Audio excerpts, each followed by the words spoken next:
আমাকে আর কত দূর আসতে হবে? আরে বাবা তুমি সামনের দিকে আসতে থাকো না, আমি রিক্সা নিয়ে আসতেছি। আচ্ছা ঠিক আছে।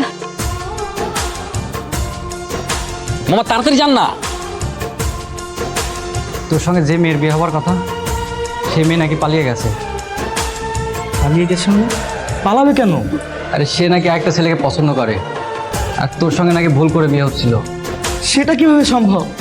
কাল রাতেই তো আমি মোহনার সাথে ফোনে কথা বলেছিলাম। কই মোহনা তো আমাকে এ ব্যাপারে কোনো কিছু জানালো না। আমি কিছু জানি না দোষ, আমি যেটা শুনতে সেটাই বললাম। তুই ওর একটা ফোন কর, ফোন দিয়ে দেখ কি বলে। আর আমার মনে হয় না ফোন দিয়ে খুব একটা কাজ হবে। ঠিক আছে, আমি ফোন দিচ্ছি।